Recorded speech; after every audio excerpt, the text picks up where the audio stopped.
Hello and welcome to the Horror Screams podcast.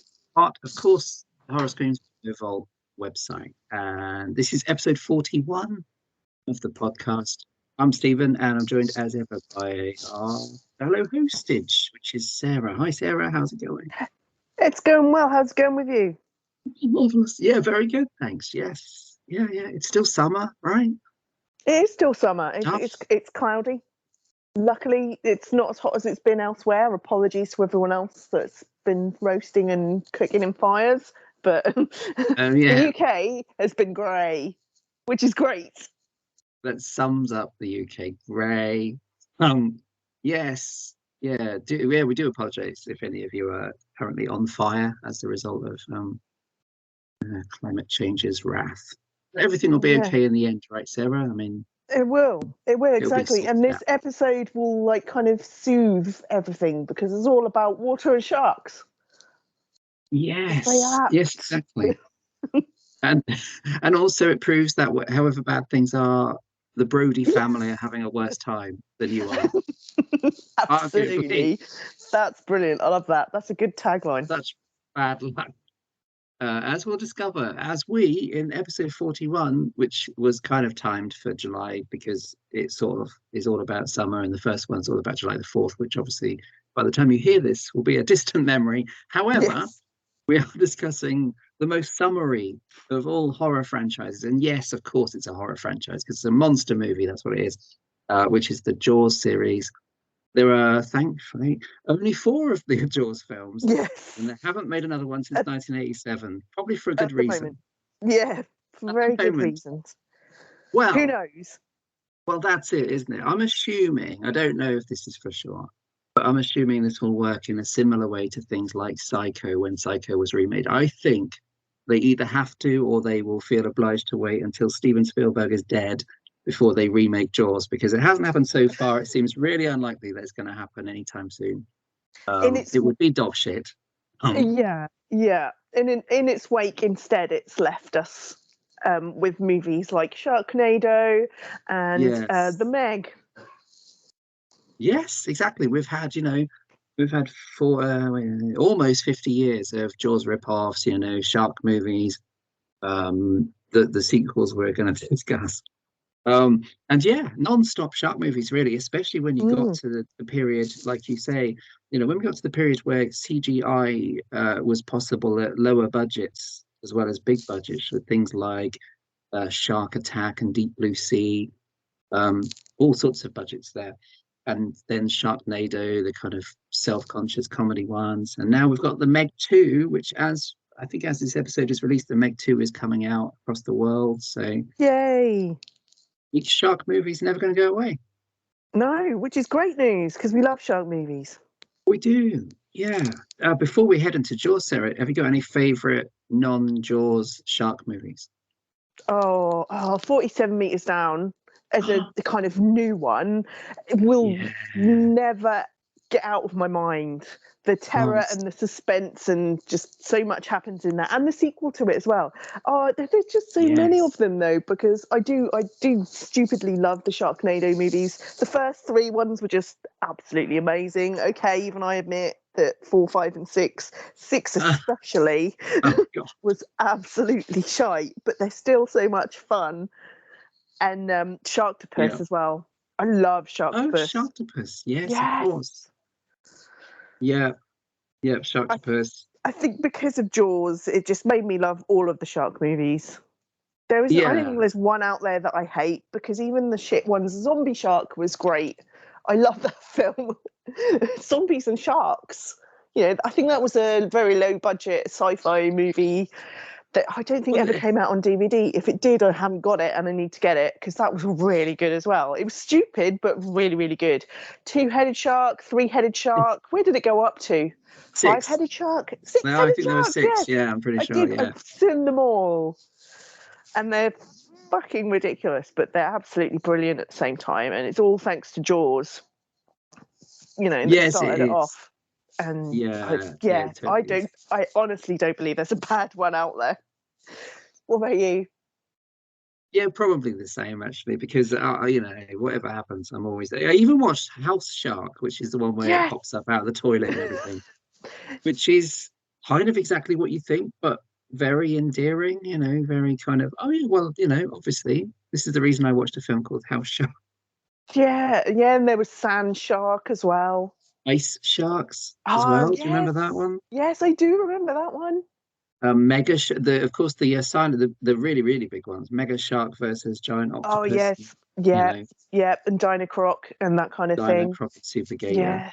Yeah. What's the Yes. one with Tiffany beating up Debbie Gibson, or vice It is, I versa? think it is one. Is One it of like them. Mega Shark versus Dino Croc, something like that? I've got a box set I of them. love that one.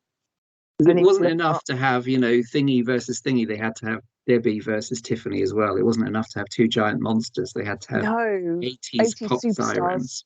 Yes, Um, and exactly. some Oh, of them that's are great. genuinely good though, as you know, because Yeah, some of them are most of bad them but are. hilarious.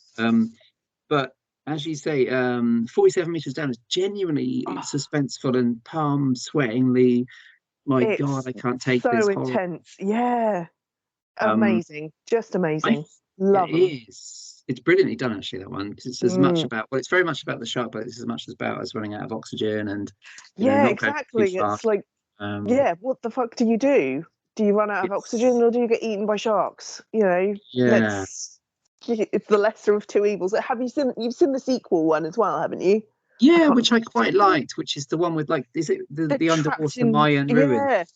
Yeah. I think, Yes. yeah, I wasn't too sure about it, but as it went on, it got more and more, again, more and more intense. Just them being trapped in those pools, and oh, it yeah. was just so good. I liked Sharks in the Supermarket. I liked Bait, the Australian one. Have you seen that one? That's really Yes, good. I think I have. Yeah, it rings a bell. And the one I always liked, which I know is divisive because it's one of those. It's not found footage, but it almost feels like it, and you only occasionally see beneath the surface, which is Open Water. I really like that one. Oh, yes. It's the Open Water's a couple, good one. and it's Yes. not necessarily a shark movie, but sharks are part of the threat that they Yeah. face, isn't it? They're Yeah, trapped and exactly. stranded in the water from a dive. They were left behind. Hmm. Um, Deep Blue Sea is really good fun, which was the one that I think, like Anaconda, was like the Hmm. big Hollywood film that revived this kind of thing in the 90s, wasn't it? It was, Hmm. oh well, here it is on a big budget, and then these guys will go and do it on a much lower budget Yeah. without LL Cool J. You know, Samuel L. Jackson is in Deep Blue Sea, and he's fantastic. Um, yeah, it's an Oh, they're endless just so good. industry. There's so many of them. Yeah, exactly. But you don't begrudge the fact that there's so many of them. I I don't don't. think so. They keep making them because people like us keep watching them Yeah. because it's, it's yeah, it's like any of those things. They'll never go And out of fashion. nope. And I am super excited for the Meg 2, The Trench. It Yes, looks yeah, really good. I haven't and that's seen the Meg. interesting, isn't it? Yeah, I haven't seen the first one since it came out. I remember going to the cinema to see it, and I've not seen it since. So Same I here. need to. Yeah, I feel like I need to rewatch it. But the trailer for I don't think you necessarily. It's another one of those ones that you don't necessarily have to have seen the original or the first one to know what the hell's going on. no, It's not a at all. giant megalodon in the first one. I think this one there's like two of them or more of them get released. So yeah, but Yeah, I'm super excited for it. yeah, and well, yeah, me too. Yeah, these are a huge budget, so these are like all those movies we just mentioned, but on a budget that would have made 150 of those movies, um, Mm. which is quite interesting. I think that these movies are huge. Also, they're based like Jaws. They're based on trashy kind of straight-faced paperbacks. I remember reading. I think it's just called Meg rather than The Meg. But Mm. Steve Alton wrote, and there's at least three of them. The second one's called The Trench, as is the Oh, film. okay. But Does that mean there's going yeah, to be a third one as well then? well, there's definitely at In the least book? three Meg books because Oh, I can't remember, the sweet. third one is Primal something, I think, but Steve Alton wrote them, and like Peter Benchley, he wrote these sort of very sort of serious, trashy, lots of shark gore in there.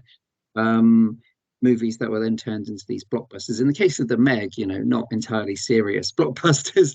No. While in the case of Jaws, Peter Benchley's kind of sexed up, trashy, gory novel was turned into, a sort of, well, a PG rated version of the same. I remember reading the Meg books, and I know there was talks of making films for years. Like the guy that made Speed was going to make the film of Meg at one point, and then eventually, as we know, it ended up as a Jason Statham thing. Mm. It's a non-stop cavalcade of shark films.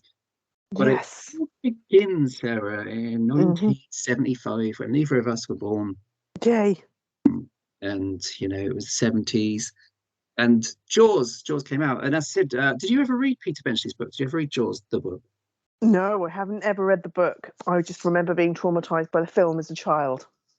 Yes. And that's it, isn't it? Yeah. So we were a wee bit too, well, we were both obviously not born when this came out. This was the massive, for a time until Star Wars. This was sandwiched in between The Exorcist in 73 and Star Wars in 77. So Jaws was 75. So it's in the middle of those two massive films. And for a time, this was the biggest movie of all time. I'd have loved to have been around to see this in the big screen in 1975. The book, I read the book as a child. The book is rather different. It's really gory in a way that the movie's actually pretty gory, but the movie couldn't be as gory as the book is. Also, there's lots of sex in the book, and there's a kind of mafia plot. What's his name? Hooper, Richard Dreyfuss' character gets it on with Brody's wife in the book. So there's a lot of stuff that it doesn't add anything to it. The film did the right thing by doing what it did, clearly. And Peter Benchley is an interesting guy, a really smart guy, and I think in later life became big on things like shark conservation, because I think he felt bad portraying a shark as an unrelenting monster. So he became, I think, a big kind of shark protector guy in the last stages of his life. And constantly wrote books about the ocean, often with monsters, or sea monsters rather. But the movie Jaws is a different beast. And boy, for me, I don't know about you, Sarah, but for me, Jaws was a movie that before I ever owned it on any format, it would be on TV every year. And it would always be something I'd love. I'd look forward to watching it every time, like, ITV are showing Jaws again. And it was fantastic. It was one of my favorites, even. And because it was PG, because they could show it at 7 p.m. in the evening for the Watershed, despite it being nasty and gory and completely heartless at times, this was the horror movie you could watch in like the evening with your family. What's your memory? When did you first watch it? Do you remember that?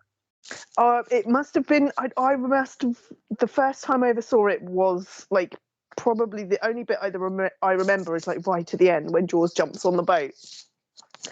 So kind of pretty much like right at the end. I must have literally walked in at that point when my parents were watching it, and I'm pretty sure I must have been, I don't know, about 5 or 6. And I think my parents, I must have had a bad dream or something and come downstairs. My parents were watching it, and I came in at that exact moment. The moment that you just, it's like when you're watching a movie and everything's kind of fine, and then as soon as like somebody else walks in the room, it then switches to the sex scene. It was kind of like that, only with me as a small child walking on probably the most traumatic part of the movie and absolutely traumatizing myself.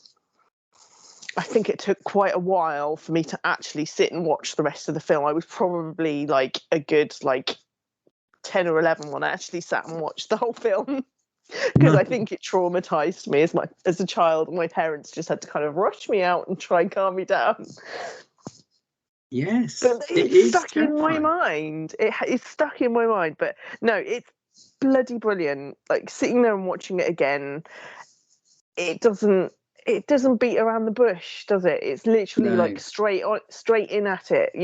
Like early on, you get the woman on the beach who disappears, which kind of gives you a kind of idea that it's like kicking off like straight away. Her remains wash up. That's quite gruesome, isn't it? It's not necessarily what you see, just how like Roy Scheider and that kind of react when they find her. and just the kid in the middle of the sea, you know,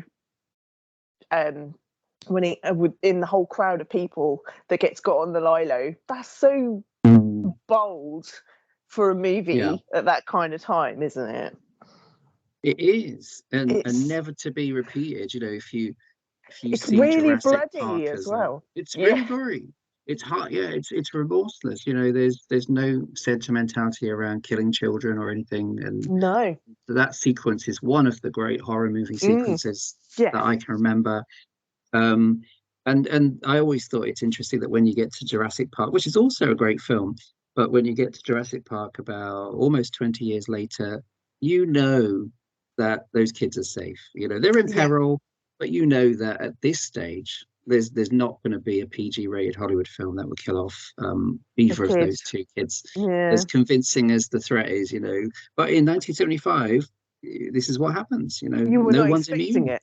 And that's the bit that sells it. That's the bit that says this film takes no shit. You know, this film doesn't care about little Alex on his lilo, or indeed the dog. The dog never gets found, right? The dog disappears. Yeah, the dog disappears. Poor Pippin. And there's an awful moment. I mean, it's one of the few movies like this, I think, that not only does it kill off the little boy, but it shows some kind of aftermath. There's the awful haunting moment with his mum, who looks much older than she should be for such a little boy. But I think there's a lot of chatter about potentially what makes it even sadder is you think she's probably a widow. You know, there's a lot of people that have interpreted different things about what her character background is. But in any case, you know, there's that moment where she rightly is angry and furious and confronts Brody about, you know, the fact the town knew that there was a problem, and the corrupt, famously, hilariously corrupt mayor who can give a shit, and the beaches have to stay open because they need the income.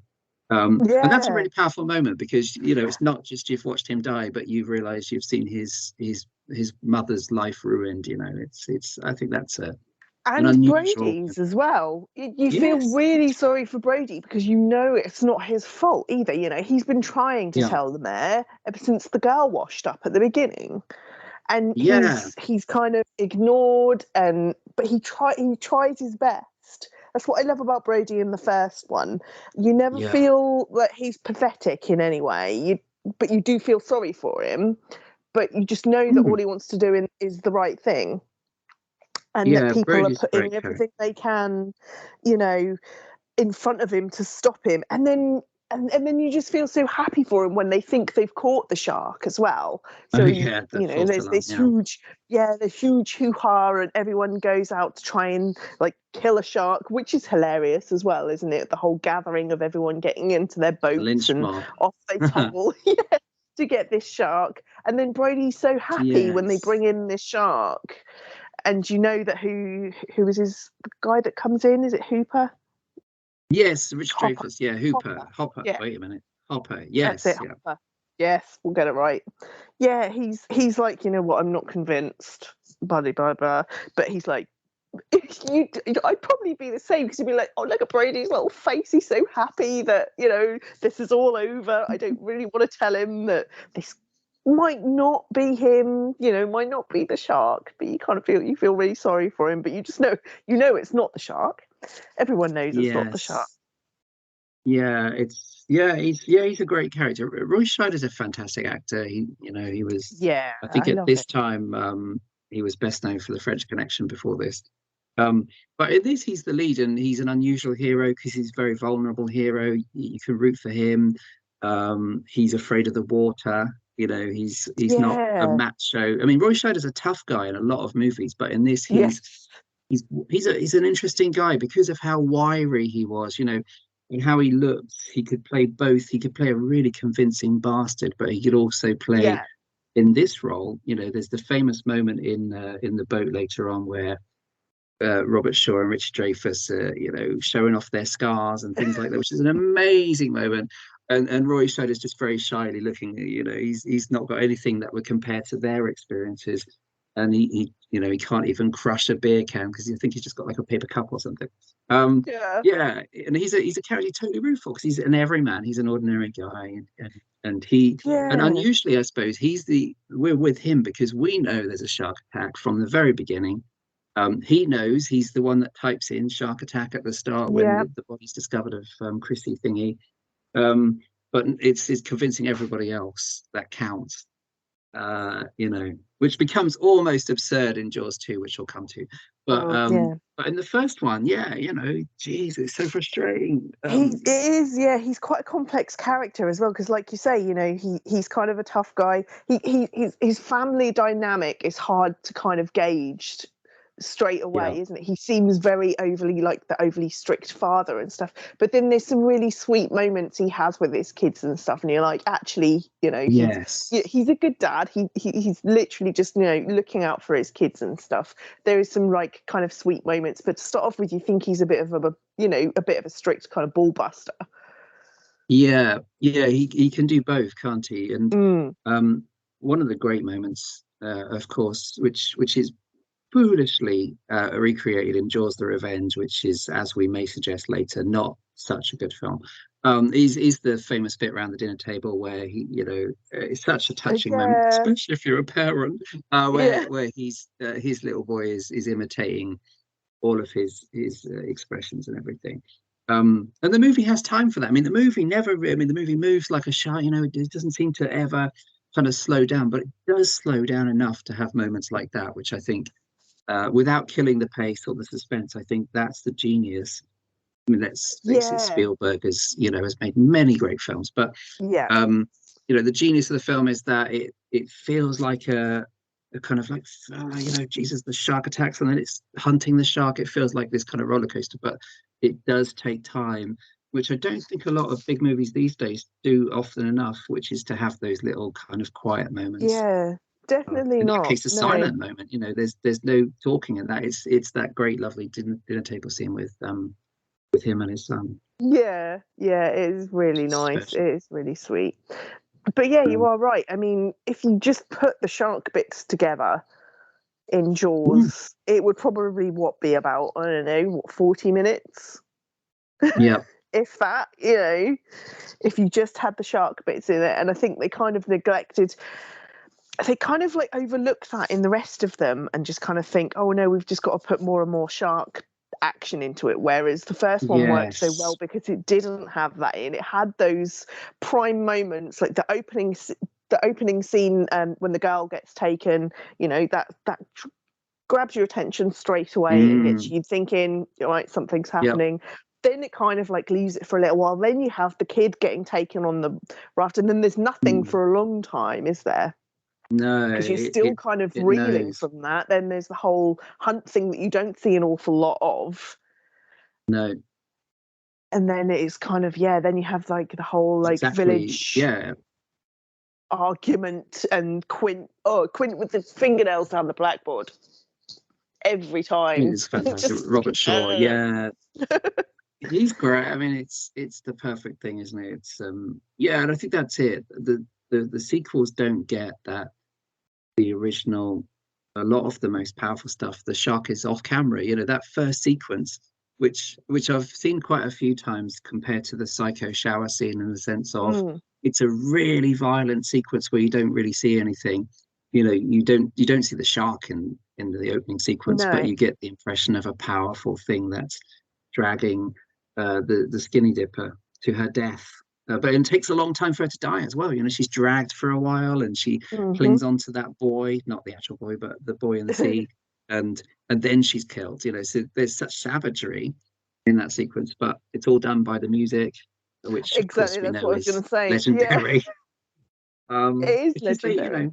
they had a limited amount of technical ability.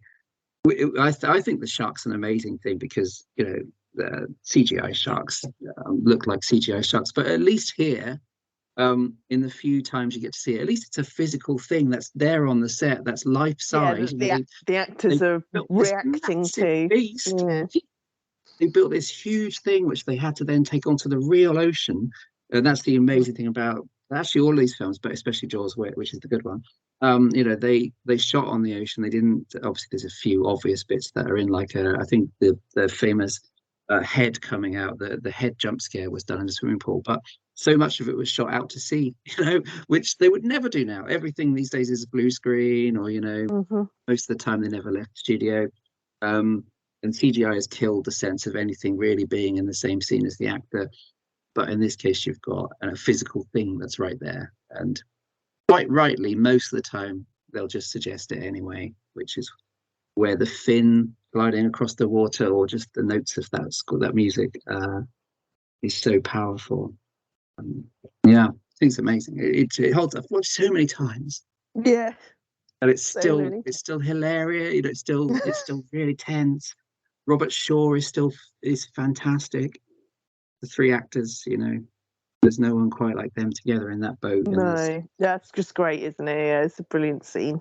But again, once again, it's an emotional bit as well, you know, because it starts off light-hearted, and then like Quint then kind of goes on to say what he did before he was a sailor and stuff, and you're just like, holy crap. Yes, and there's the big horror, isn't it? You know, the tale of the Indianapolis, which is his story, which breaks up that moment of kind of show me the way to go home, drunken revelry. He has this horrific tale of people in the water being eaten, which is one of the great scenes in anything, really. It's there's not enough we can say about Jaws, I don't think, in terms of I can't think of anything that ever sits. It doesn't age. There's a few films from the 70s that, as far as I'm concerned, just don't age. One is The Exorcist. This is another. There's a few others, like I think Carrie still, when I watch Carrie, I still get that same impact that I always had and still feel incredibly sad by the end. The Exorcist is still really disturbing, and this is still really scary, but also when it needs to be, it's really funny as well, and it's got all the right characters. Still get annoyed at the mayor. Always. Murray Hamilton is the mayor. He's a fantastic actor, actually. He plays that part well. Like it was not a boating accident. Richard Dreyfuss is great. I love how quirky and young he is in this. He's like 20 something. Yeah, and it's sad that he never came back. Yes, because of course, because in the book he dies, but in the film he lives, doesn't he? He's he there lives, at the end. Yeah, I can't remember for sure, but I've got a weird feeling he's killed in that shark cage sequence in the book, but he definitely dies in the book. Yeah. And the end is quite lovely. I'm kind of glad. I like him, so I was kind of glad that he survived the film. I mean, you kind of think, I suppose it's kind of cowardly, but anyone else in that position would have done the exact same thing. If that was me, I'd be like, I'm just going to stay down here until he goes away. I've got some oxygen. I'll be fine. Jesus. And that scene's nerve-wracking. It was brilliantly done. There's all sorts of great. You really feel you're part of. You're on that boat with them, and in the last half an hour or so. And the bit when he goes out, him and what's his name, Brody, go out to find Bill Gardner's boat. Oh yes, yeah. And find him kind of like drowned and half eaten in the bottom of the boat. That's kind of that's quite scary as well when he kind of pokes out from there. Yes, well, yeah, and the great thing is that still really works. Like I've seen Jaws a couple of times on the big screen, and I actually watched it in 3D last year because they was it an anniversary? Yes, it was the 45th. Yeah, it's 1975. Wait a minute, that doesn't add up. What was last year? 2022. I don't think it was an anniversary actually, because it's the 50th in 2025. No, it wasn't. Forget everything I've just said. But anyway, last year they re-released it in 3D, which I was kind of skeptical about, but I'd heard the 3D was really good. And actually, yeah, it's still rather watch it normally rather than wearing a pair of glasses on top of my pair of glasses. But it did add something, it did add a depth to what you were looking at. And as it's a lot of it is the deep, wide ocean, it kind of makes sense. And that jump scare with Ben Gardner's boat, where the like you said, the kind of half-eaten body jumps out or the head pops out, still got a jump, including my daughter, which I was really pleased to see. I took scaring the shit out of a new generation. So yeah, that still really works as a jump scare. And you can imagine in 1975, never seen anything like this movie. It's tremendous. The movie's not short of scares and gore. There's severed Still not. I legs. reckon it's still traumatizing children, even to this day, that walk Sure. in when they shouldn't. And that's it. This is a movie that didn't just make a lot of money, but it changed everybody. It became a joke. You'd do the dan dan dan dan dan dan All the if you're in the time, bath yeah. Yep. or at the beach. Everybody knew the music, even if they hadn't seen the movie yet.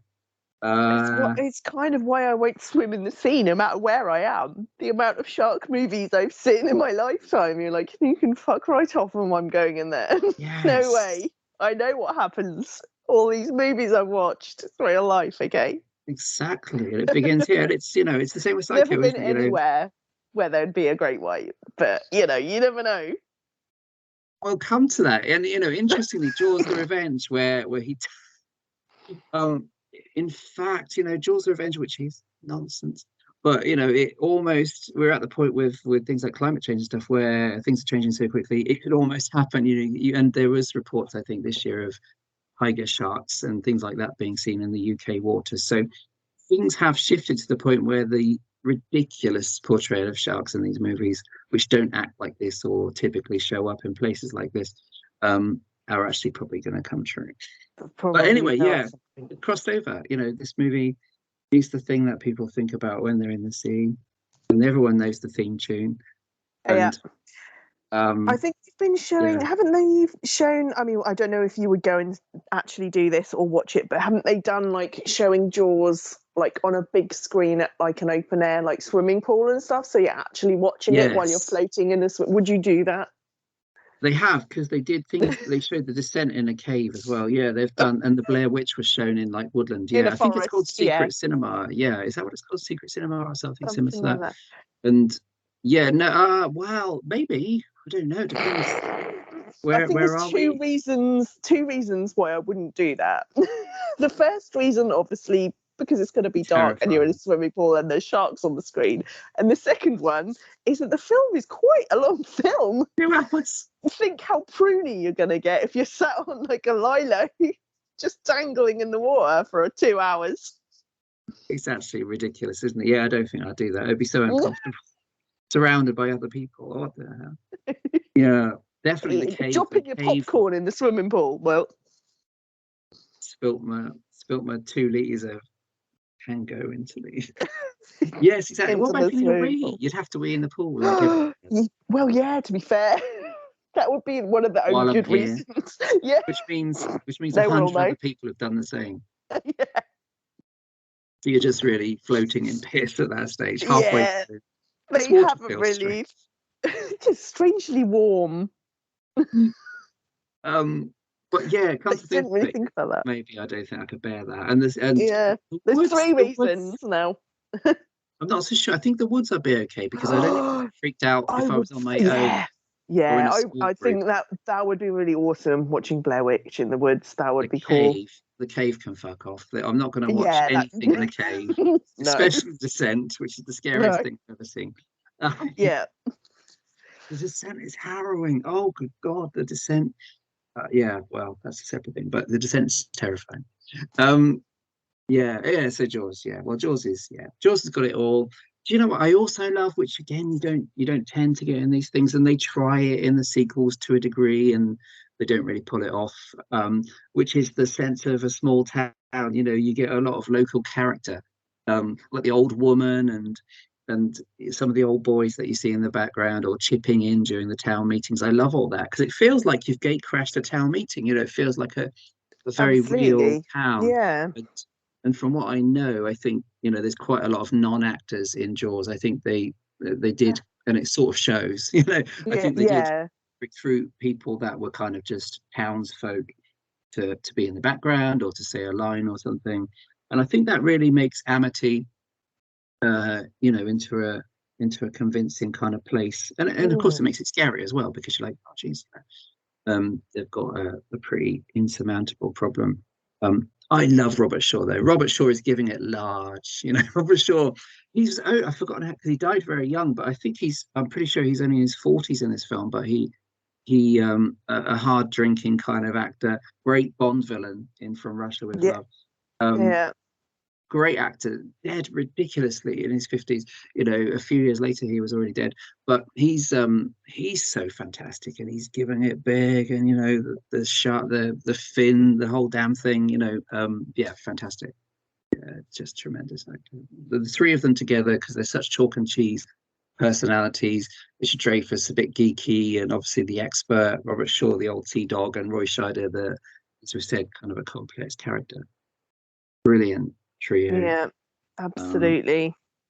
Which you'd never get again, you know. It's No, unfortunately, they don't manage to get that kind of level of relatability or different characters in a room together for any of the other movies, unfortunately. no. It was a one-off. I mean, you can definitely Yes. tell that it was, even though the shark dies in pretty much every movie, you know there's going to be another one. So I'm guessing they probably were already thinking, you know, we are going to do another one after this. He might have killed the first one, but you know, where there's one shark, another one will turn up. We'll do another one. Like But they Jason or kind of, Michael Myers. Oh, he's alive. yeah. The They're just like, come back to life. we can just resurrect it. It'll be fine. But I'm guessing it didn't work out how they wanted it to, and unfortunately, it was never quite the same. It never had the impact that the first one did. No. And still does. Yeah, exactly. Yeah, and this was the beginning of what we've been stuck with ever since, isn't it? Because you know, although obviously sequels always existed with like all the Dracula films and things like that, Carry On films. This was the beginning of like the big blockbuster sequels, because the Jaws made so much money, Exorcist and The Omen made so much money. So that's when you began seeing part two, you know. The Godfather Part Two, I suppose, was the big one that started that. But we got Jaws 2 in 3 years' time, and we got Omen 2 a couple of years later. Exorcist 2, which is bonkers, totally bonkers. And I quite like Exorcist 2 because it's so far off what The Exorcist was. It's just totally off the tree. And now, of course, we're stuck with it forever. You know, oh, Toy Story 4, and it's like bingo cards, Fast and Furious 10. Yes. Never fucking it. Saw 10 this year. Halloween 11 to 12 to Friday the 13th. Final Every in the Destination 80s. 18. It's like the football was at Final Destination 6, Lethal Weapon 4. You know, it's just non-stop. And you know, and they do the trick of like, I remember in the 80s being really excited to watch Friday the 13th, the final chapter, and you know, the voiceover of the Toast Part 4. And the voiceover was like, today is Jason's unlucky day. Friday the 13th, the final chapter.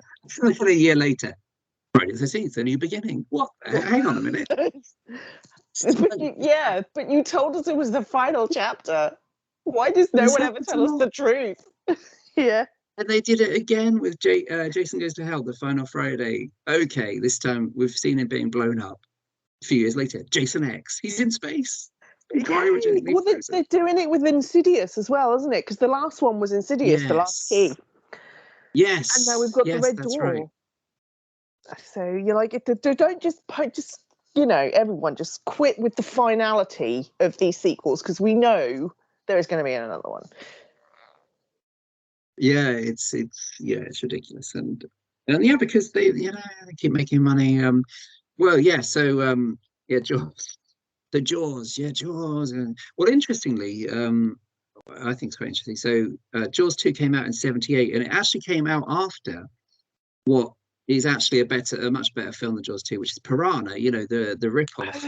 Yes. The kind of it's kind of jokey, first kind of thing. Yeah.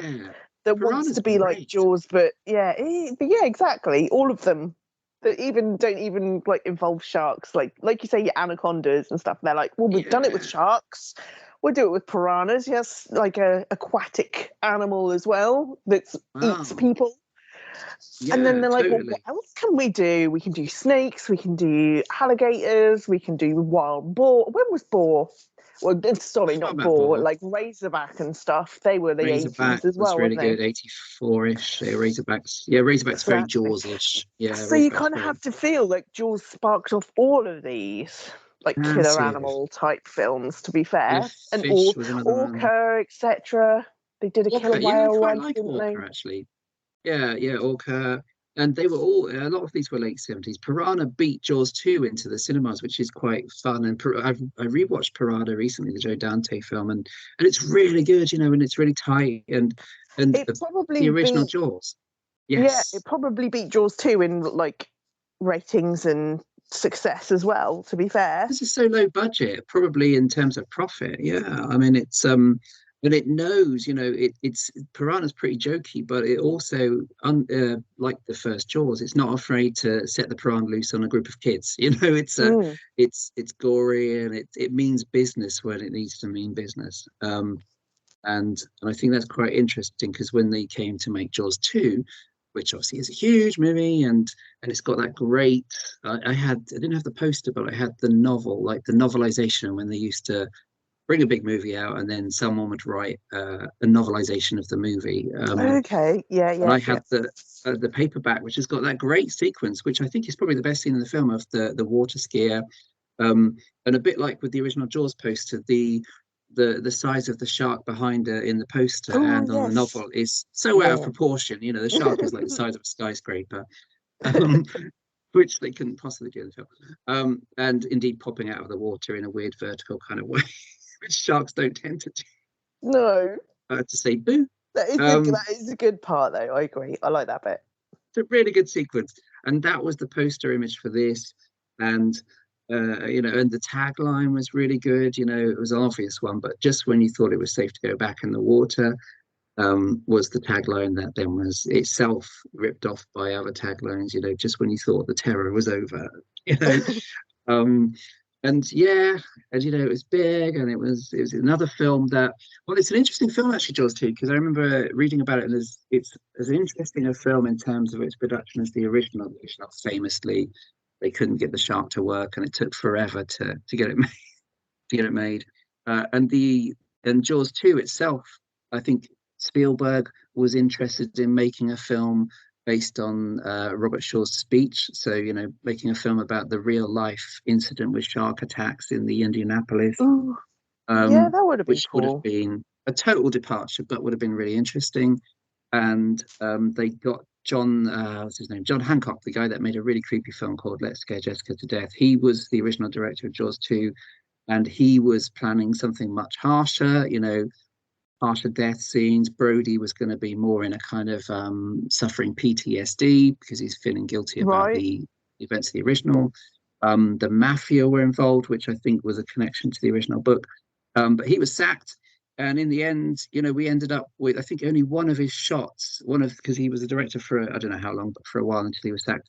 And I think the only shot of his that survives in the film is that really creepy moment where you see the fin coming into the harbour and it casts a shadow. The shark casts a shadow as kind of dusk, and that's, I think, the only scene that And he that's shot. it. Oh, wow. That's in the original. Oh, That's in the film. Um, and in the end, of course, it became this kind of um, sort of streamlined teenagers in peril, kind of Saturday Shark Fever, kind of well, we've got to appeal to the kids, so let's have a bunch of teenagers. Um, yeah. I think that's what um, annoyed me about it a lot as well. Obviously, time's moved on. Brody made it through. He and his wife are still yeah, really paranoid about sharks in the water. They're very careful of their kids. Their kids have grown up a little bit yes, more, so they've got their son. Is it Michael? Is the older one? He's now a teenager, and then the yeah. younger boy, Sean, is what, like 10 or 11, something like that. So Mm, he's kind of hanging around with his cooler older brother and that kind of thing. And it's basically based around them. He doesn't want them to go in the water. They really want to go in the water and do stuff. But again, the shark comes back. And it's just the angle of it this time it just feels so weird considering how they went about it the first time around and how everybody didn't believe Brody and stuff to start off with. They're basically doing it again. Okay, oh Brody yeah, is he is a little bit more kind of shell shocked. I suppose he does have a bit of PTSD going on about him because he is incredibly twitchy, isn't he? He's drinking even more than he was in the first one, smoking more. yes. He is a bit more twitchy, a bit more trigger happy because he knows that he was right the last time. But you're just like, why didn't anyone listen to him? because again, the same kind of scenario happens, but they seem to treat him even more differently. They seem to kind of be ridiculing him more than they were in the first one. And this time around, he seems more pathetic about it as well. You kind of feel like it's all kind of shifted and something feels a bit off about that whole scenario. Whereas, we were all here the first time. You should kind of like heed Brody's warnings a bit more, and okay, you feel sorry for him that he's a little bit broken by it all, which is understandable, but you think he'd also kind of toughen up to it as well. Well, yeah, and stand up for himself a bit more. Yeah, and it's it is a bit of a bore in the sense of you do have to go through to get to the good stuff, which obviously is the shark stuff. You have to go through the whole thing of him. I mean, everybody's back, aren't they? His wife's back. Lorraine Gary is Mrs. Brody, who's not the most exciting actress in the world, or indeed character. No, you put up with her in the first one because she's not in it too much. But yeah, she's kind of in it a bit more this time, and you're a little bit like, oh, she is. Oh, yeah, a little bit abrasive, a bit annoying. At some point, I found out in like the making of and whatever, I found out that she was the wife of, I've forgotten what his name was. She was the wife of like the Universal Studio exec. So, there's a little bit of, you feel like character-wise, the dynamic between the two of them has shifted as well. She's less of the kind of doting wife in the second one and more of the kind of critical, what he's going a little bit mental type things. And you were like, but why are you all treating Brody like this? He was the hero. He killed the shark the first time. Give him a bit of credit. And and he just ends up like acting like a madman when he goes into the with the photo, which is great, by the way. I actually love the photo development bit. It kind of starts off with two divers that find the wreck of the Orca at the beginning of the film, and they start taking photos of the ship, and then the shark turns up and kills them. And then eventually, as the story goes on, they recover the camera, and someone goes, oh, actually, we should probably develop these photos and have a look. And it gets like it's really cool because you don't get to see that these days, do you? Like the old school, like dark room, and the millions of trays with the developing fluid, and it takes forever to like see what comes up on the pictures. And Brody chooses the most grainy picture that could be a kind of a shark's eye, and just kind of busts in on like a Nemez town council meeting like a complete madman. It's just a bit awkward and a bit. I don't like it. I don't have the kind of same feeling about it that you do with the first one. No, because it is ridiculous. Because this is the classic sequel thing, isn't it? This is Die Hard 2, which is overacting. Die Hard 2. Die Hard 2 has the line, doesn't it? With Bruce Willis doing the same thing, trying to convince people that the terrorists are invading the airport or whatever. How can the same shit happen to the same guy twice? Is his line. And this is it. Brody's there, like you said, driven to being a man, waving around a photo, and people are going, what the fuck, is that seaweed? No, it's a shark. And the audience is shouting, it's a fucking shark, because we know it's Jaws 2. Yeah. Don't you know you're in Jaws 2? And it's the same with Die Hard. This is the sequel thing of, well, we've got to have the mayor. Everyone's back. It's a bit like that episode of The Simpsons where everyone turns up to say their catchphrase, Nick or whoever, and Troy McClure. The mayor turns up to say his catchphrase. Well, we're not closing the beaches. That woman with the glasses, who's also in Jaws: The Revenge. She's called Mrs. Taft, I think. She's in a kind of background bit in Jaws: The Revenge, but she's like the town, I don't know, town chairwoman or something. She's in it just to be there. Everyone's back. We don't care. We don't want everyone back. We just want the shark to get on with eating some teenagers.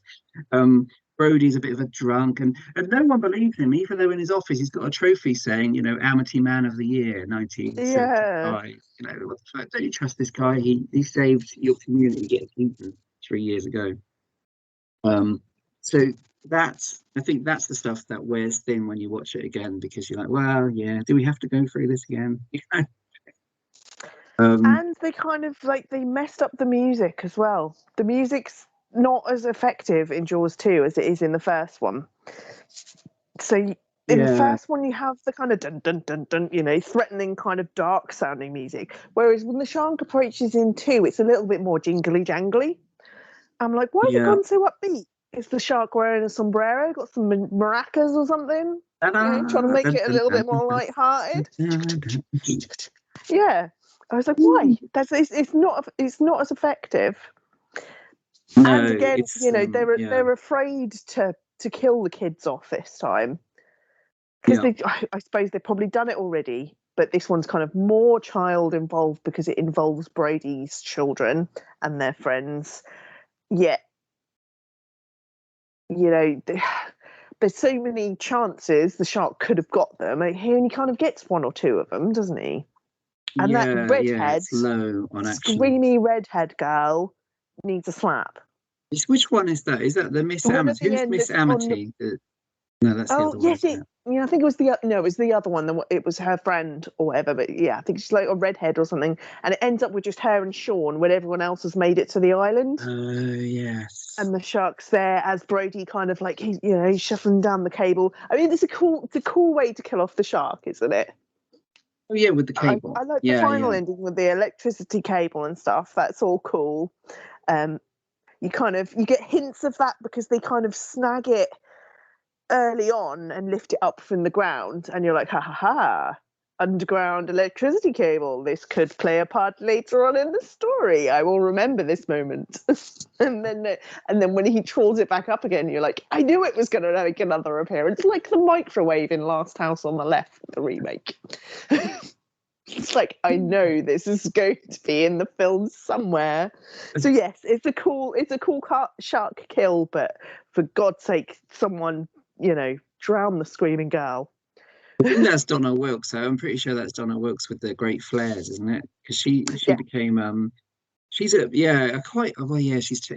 terrible role in this, but she became a kind of slasher movie thing because she's in Blood Song. I think it is the slasher movie with Frankie Avalon, the singer. Okay. And she's got like a leg brace in that, so she's a kind of, I guess it's an attempt to have a disabled final girl character, and she's quite good in that, and she's quite good as Klaus Kinski's daughter, I think, in Schizoid, another slasher film where he seems to have a bit of a pervy fondness for kind of looking at her. So yeah, she did do better things, but yeah, she's got a dreary, hysterical role in this. The boys, I mean, this is an interesting series because the Brody boys are in some way or another in all four, but in every film they're played by different actors. So you don't ever have they're underwritten. They don't have any. They're not interesting. There's the first two they're kind of literally just they're kind of mentioned in passing. Well, obviously they're into a little bit more, but again, like you say, they're not that interesting, but they're not that annoying either. No, I don't mind them. Yeah, they could be worse.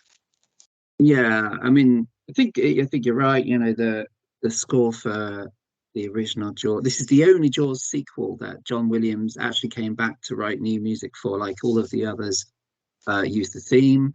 But this is the only one. It comes back. Yeah, I mean, I feel bad for saying it, but I'm like, he should have just stuck with the original because you can't go wrong with that. I think it was a bad idea to kind of play around with it, and everyone's kind of forgotten that anyway, because we just always remember the original. Yeah, and the original has some great adventure movie music when they're out to sea and they're trying to bag the shark and it becomes kind of Moby Dick. There's a great kind of more jaunty kind of, which fits the first one at that stage of the film where it becomes three men in a boat. Kind of jaunty theme of them trying to snag it. But I think the best thing about his score in this is the bit for the water skiing attack, which is a really kind of frenzied bit of music. Although when I rewatched it, the water skiing attack, which I always remembered as being a kind of terrifying sequence, sort of intense thing, it does have a sort of slapstick element of bad luck where the woman ends up accidentally pouring gasoline on herself. Yes. Almost, an almost comedy of errors. And accidentally shoots off a flare at the wrong time and blows herself. I feel like that would probably be something that I would do if probably I realistic. Yeah, exactly. Do you remember? There's a moment in this is a maybe slightly more obscure reference, but there's a hilarious sequence in Slugs, the movie, which is a hilarious film that we must cover at some time. Yeah. Where there's an old bloke in a greenhouse that gets a slug, and obviously these are not just slugs; they're horrible flesh bitey, nasty bastard slugs. He gets a slug in his glove, in his gardening glove, and his way of dealing with it is to hack off his hand. But in the process, he accidentally does that. He hacks off his hand. But in the process, I can't remember exactly, but I think he must knock over some paraffin that happens to be lying around. And he accidentally blows up the greenhouse in the process of hacking off his own hand. So he kills himself, anyway. Yeah. In this ludicrous charade, which obviously was the result of watching the woman that pours petrol on herself Yeah. in Jaws 2. Jaws Oh, 2. God. Well, that's the thing. Yeah, exactly. Oops! Now no one will know it was a killer slug. So this is He just blew Jaws 2, himself the movie. up, Governor. I like that. I do like that teenagers. I mean, it's interesting, isn't it? This came out. I suppose it was right in the middle of stuff when stuff was changing. Like Carrie is, I suppose, the proper start of horror movies being very much pitched at teenagers, which would soon lead on to the slasher movies of Halloween, which came out the same year as Jaws 2. Saturday Night Fever was the big hit of that period, and you get weird hybrids like Prom Night, which is basically Saturday Night Fever meets Friday the 13th, with disco music. And so I get why there's so many teenagers in it, but I like the fact that the only character development is Keith Gordon playing a nerd, and saying things like, "Well, I'm thin, I wear glasses, I've got no chance with Flouncy Bouncy or whatever her name is." And that's about it. You kind of like Keith Gordon because he's Keith Gordon, and Keith Gordon's always the likable geek in Christine. Obviously, he's the geek that turns. But it's a shame that the teenagers have even less character than the Jason victims that were coming around. Yeah. Apparently Roy Scheider hated making this and didn't want to make it, and presumably was persuaded by a very large check. But who would want to say that line when the open wide was it say the one liner that he has to say when the shark bites something? Bites the cable. Nobody would want to deliver that line. I mean, he's a proper Hollywood actor. Just like, really want me to say this cheesy bollocks? I mean, everyone remembers him for "We're Gonna Need a Bigger Boat" anyway, so Yeah, and he's so good, and in this, I think there is a degree. There's parts of Jaws 2 where I think, the fact that he obviously didn't want to make this film occasionally shows in a good way. There's a sense that Brody's a bit pissed off, and then you get the impression that Roy Scheider's a bit pissed off as well. So I think maybe it helped, but I still would rather. I'd like to see what the Jaws 2 could have been if they'd have gone with what seemed to be a more kind of darker, no teenagers, stripped down, kind of Brody on the edge, the shark's back, the town's gone to shit kind of thing, which I think was the intention. But that's Hollywood. And like with the first one, though, this was one that turned up on TV like once a year or something when I was growing up. So I loved this growing up. I'd watch it every year. I'd occasionally get the first two confused. I think, well, which is the one where the shark bites on the cable? Oh, it's Jaws 2, and I think so. I have really fond memories of it. And I think it, like Jaws, it's probably a nice kind of entry level horror movie for kids to watch, because it doesn't have sex in it, and it's a little bit gruesome, but nothing too it's decidedly kind of less gory in a way, isn't there? I mean, there's definitely a lot less blood in 2 than there is in the first one. But there's still quite a big sense of dread and threat with the shark stalking everybody, pretty much all the time. Yeah, I like the bit where what's the name, the town kind of model, the beauty or whatever, the beauty contest winner, her boyfriend is dragged, isn't he, at one point? That's a nice sequence. I think that's quite disturbing. She's on the boat, I think, and he's dragged underwater by the shark. That's quite terrifying because he plays that quite well. And isn't that the one where they sink the Coast Guard helicopter as well? Oh yeah, it's a helicopter. That's kind of cool as well. Yeah, that's the kind of big sort of, that's the kind of thing you only got in a big budget film like this, isn't it? You wouldn't, Piranha couldn't afford a helicopter, but this could. Um, I, I do like the fact that because of that whole thing with Mrs. I just accidentally poured petrol on the head. I do Mm. like the fact that they have the shark. That's kind of a bit like the Phantom of the Opera. So it's a scarred shark, Yes, isn't it's it? got, It's yeah, like Michael got a Crawford in burnt Phantom of half the a Opera. Oh, face. Yeah, it does look look at a cool. The mask. shark is cool when you get to see it up close. Unfortunately, I feel like you probably. I'm kind of torn because I kind of want to see more of the shark, but then if you see more of it, it becomes less scary. But yeah, I Yeah, forgot about that bit. Yeah, the scarred shark face is kind of cool. At least you know that that's the definite shark that you're after as well. not some other one that's just showed. Oh God, there's two of them. Oh well, that's the one. Yeah, that's the scarred one. That's the. That's our Um, that's our killer. That's the one we go for. I do rather. Yeah, I mean, there's some. I feel bad for this thing because for years I loved this film and it was like I said, it was just a mainstay of TV watching in the 80s. Yes, It would always be on TV once a year at least. ITV about 7 o'clock. Adverts every quarter of an hour. news For halfway through. Bernard Matthews. Yeah, exactly. Yeah, news. Yeah, and Jaws 2 continues after news at 10. The hell? Not just news at 10 though. It would be the local news, the weather. More Yeah, adverts. to stay up for like an hour later than you needed to. So you realise you'd be watching Jaws 2 pretty much for the whole evening because there was about 40 minutes of news in the middle. Yeah. Who was You're that? like, where are we? I forgot what we're up to now. Kids don't That's know the what they have to best put. thing. That's the best thing about, well, yeah, VHS. You just tape it and watch it the next day and like fast forward the news. Can you imagine if they did that? They applied that now. You're watching Netflix and Breaking Bad continues after news at 10 and the local weather. Yeah. There would be uproar. Riots Uproar, of I tells territory. you. Yeah, Yeah, yeah. it's a total outrage. But yeah, Um, sorry, you're absolutely right. yeah, I mean, Jaws 2 has its annoying bits, but in the grand scheme of things, it's not that bad. Like you say, it does follow on from the first one because you still have Brody in it. You mm, see the kids have grown up a little bit more. You feel like you're kind of following the story. yeah.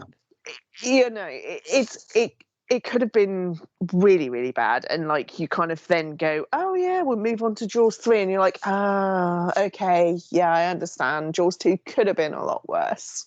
So it's Yeah. really, if we're ranking things at the moment, it's Jaws first, then Jaws 2. Well, yeah, and this is maybe it's an unusual. So, because horror is interesting, isn't it? Because like for me, the first Amityville horror is not the best one. I much prefer the second one, Yeah. and the first Friday the 13th film is really great, and I love it, and I've watched it so many times. But I like some of the sequels better, Yeah. And Some of the later Saw, ones you better, yeah. know, even I Halloween. can't I can't put a favourite on Saw because, they all make up Quite the bigger tricky. picture. Yes. There's Um, something amazing in every single one of them. Yeah, the Saw movies are very clever. Yeah, and I mean, there's no question for me, Exorcist and the first Scream are the best ones. But there's a lot of horror series where actually, when I go back and I think, well, I actually like this sequel better. I think this is much better than the first one. Um, but the Jaws movies, they are maybe a rare series where they are genuinely in descending order. You get yeah, Jaws is so far above all of the others. Jaws 2 has its good points. And then when you get to the last two, It like, oh, gets, progressively worse after we're, that. And you're like, we're getting actually, Jaws lower. 2 is pretty good. And, yes. And who'd have thought it that, well, we'll come to Jaws the Revenge, but there's a point in Jaws 2 where almost like a preview of what's to come, Brody asks his wife if it's possible that a shark could go after someone in revenge for the person that killed the other shark, and she says, "Oh no, don't worry, mate, Don't be don't worry, silly. love. Sharks don't take it personally." How No. quickly they would take that back and like, well, actually, sharks do take it personally. Yeah, but we'll come to that. So Jaws 3, or rather Jaws 3D, Sarah, which Jaws 3D. I mean, they made these things a bit apart. These days, of course, we have Fast and Furious movies every 2 years, and the Saw movies for a while were every year. It took 5 years to bring this out, and it did coincide with the 3D revival of things like Friday the 13th Part 3, which this has a very similar moment actually. Friday the 13th Part 3D, which is great fun, much better than Jaws 3D. It has a very similar moment with a tranquilizer dart that comes to the or, it's a thing in Part 3, but in Friday rather, but that's a similar 3D effect. But yeah, so this is part of the 3D boom, and probably rightly they made the decision to shift it across away from Amity, so we don't have to have the mayor, again refusing Yeah, to it's close the the features, and same that woman with the thing. Yeah, the glasses. same scenario. Yeah, exactly. Um, No, the concept of Jaws 3 is brilliant. I love it. I love the oh plot, just the synopsis, and the yeah, shark or a great white shark has made it into SeaWorld, and you're like, well, there we go. You know, to that is a sad though genius that idea. the potential for that is so big, and the film is not so big. It's a shame, isn't it? Because Yeah. I really love the idea, but yeah, the 3D was just actual dog crap. It was so bad. I can't even. I tried to watch it again, like recently for the rewatch with my 3D glasses. And I was just like, you know what, fuck this. This is, just as bad through 3D Yeah, glasses as watching it without. To be fair, they yeah. didn't quite get it, but the concept is a great idea, and I'm still kind of. I do find it a lot of fun, but it is ridiculous in places as well. But yes, you said it's like, it took them 5 years to bring this one out, so it's kind of moved on a lot more in terms of storyline. Brody's not in it anymore. He's already passed away, hasn't he, in this one? But he's still around. Or It's in four is where he? he Oh, it's in dies four. in You between find three and out. four. Ah, okay, Yeah, cool. he dies of a So heart attack in between three and that's it. four. So Mr. and Poor Mrs. Brody. Brody are around in 3, but it's nothing to do with them. Like you say, they're not in Amity Island. They're not there Amityville. anymore. If Amityville. only. Well, Confused. Now they should there's have a to say that. concept. There is a concept for you for the next one. I'm amazed that no one has picked up on that and done, because there's so many, isn't it? There's even what's it called? There's Amityville Vibrator, isn't there? That's a genuine film. Is So it the fact that really? no Oh one's, God. yeah, I shit you know. And yeah, I'm amazed that no one's somehow done an Amityville Shark movie, given that they pretty much are the same name. Yeah, yeah. So, But okay. yes, it's not there. It's not there. It's based in SeaWorld, so it's basically based on the two children of the Brodies. So older son Michael is now like, I don't know, what is he, like a maintenance guy at SeaWorld, but he's quite high up. He's got a good job. He gets well paid Yeah, for yeah, he's SeaWorld. got it going on, hasn't Yeah. He's kind of in with one of the female trainers and stuff. That's his he? Mm, girlfriend, and yeah. everything's great. And yeah, they're basically putting on a huge show at SeaWorld. So they have everybody kind of like working on like water ski shows and things like that. And that's how the shark gets into SeaWorld. They're kind of out in the ocean practicing and doing like formations on water skis and stuff.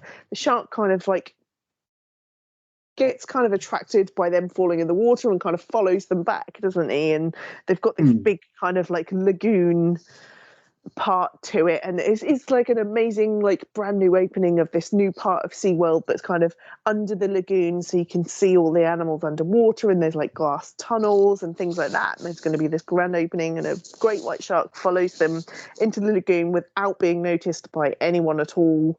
And that's kind of basically the premise of it. It kind of goes around and one by one starts picking off security guards and maintenance people. Um, yeah, it's kind of fun, but also very far fetched at times as well, isn't it?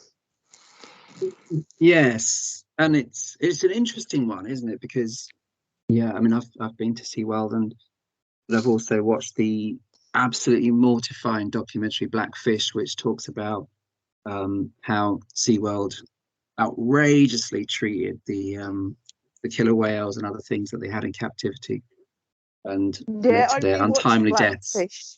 Yeah, I rewatched Blackfish recently as well. I was like, oh, you know what? It's been a long time since I've depressed myself watching this. I'm gonna watch it again. It's appalling. Yeah, and going there as well not just because of that, because I went before that. Is a strangely depressing experience. This one's weird. I mean, it feels partly like an advert for SeaWorld. There's moments where look at our new underwater tunnels. They look quite fancy, don't they? And there's the character who I think is meant to be the heroine, really, which is what's her name that's going out with Dennis Quaid. Yes. Who talks about, oh, how great it will be to have a great white in captivity. Yes. Once they discover that there's a shark in the lagoon, there's this big debate, isn't it, between do we capture it and keep it, or do we just kill it? Yeah, fantastic. What options? Poor shark. Let's ask the shark what he wants to. Yeah. Exactly. So, I mean, there's the character, despite the fact that obviously Dennis Quaid turned out to be a big star later on, and is quite a good actor, actually. You wouldn't know it from this. Lee Thompson, who's the kind of love interest in it for a while. She was also in a bunch of 80s films. But yeah, everybody's really unlikable. The setting's great. I mean, the setting is a real nod to Revenge of the Creature, which is the 50s movie where the sequel to Creature from the Black Lagoon, where it's also in Florida, and they capture him, the Gill Man, the monster of Creature from the Black Lagoon, is in captivity in Revenge of the Creature, and that does a much better job of exploring that interesting theme. We've taken, in that case, a creature found in the Amazon, and we've put him into a national park in Florida to be exploited and to be an exhibit. And this movie doesn't want to touch on that, which is fine, but it also doesn't deliver what I want from a Jaws movie set in SeaWorld, which, let's face it, is, a bunch of fat, hideous tourists and kids getting horribly massacred during the 2:30 p.m. performance of Shamu or whatever. Yes. That's what we want to see. We want to see awful human beings watching the whale or whatever just getting eaten, torn to shreds. But the movie doesn't have, because the movie is too busy with its 3D effects, spending half an hour, what seems like half an hour, shoving a fish head that's very slowly floating towards the camera. It still look great in 3D. No, it doesn't. It still doesn't. The fish head's still there. Because the movie is so slow paced, because I get it. I mean, I get that the 3D process is this weird thing and you want to shove stuff in people's faces, but this movie is so slow and it doesn't have anything really happening except for the occasional severed arm dangled towards your nose. And the characters are so boring, except for smarmy token English guy. Oh God, that's awful. He's awful. I mean, to be fair, to start off with, I was like, is he English or is he Australian? I can't make out the accent. Mr. Philip Fitzroyce. Yes. It's a Hollywood idea of an English man. Exactly. So English, Stephen. So English. I'm here to. We're all Fitzroyces around here. Yes. No, he is terrible, but he has a hilarious death. It's another one of those ones where you're like, you're mentioning grenades early on, are we? Let's remember this for later on. Yes, that's another. Yeah, we'll set this up early on. Yeah, and Sean Brody, is like comes back. The younger son comes back to visit Michael at SeaWorld, and he's obviously they've taken one thing from Jaws 2 in the fact that he's absolutely, properly traumatized and won't go, he says he won't go in the water. Yeah, he will quite happily, strip off and go running into the lake at some point in this, doesn't he? And he's such a one-note character. Yeah. Yes, like you say, the characters are just awful. Terrible. And yeah, to the point where you almost, find yourself rooting for a smarmy token British bloke just because at least he's got some kind of personality. I mean, he's awful, he's obnoxious, and he's a bit like he is horrendous, but he turns out good in the end, doesn't he? Yeah, he's a good old stick, really. He gives up his life for the good of the team. Yes, what's that etc., all about? They etc. wanted his character to have redemption. I mean, who wanted that? It's yeah. There's no context to that either, is there? He's just smarmy, smarmy, smarmy, weird, creepy guy. Oh, by the way, let me help you. Oh, Yeah, okay. it's such a strange one. I do love. I mean, there's things it could have been good. That's the really frustrating thing. As you said, it's got a great setting. Um, we really want to break free from Amity because that was getting boring. So it was the right thing to do. We don't really care about the Brody boys, but they're back, so let's put up with it. Yeah. And there's brief moments where the sense of panic in the underwater tunnels, and actually the slightly Mm. hilarious bit where the corpse pops up to the glass and the tourists are traumatized by that, which is the kind of stuff we want to see, isn't it? We want to see Yeah.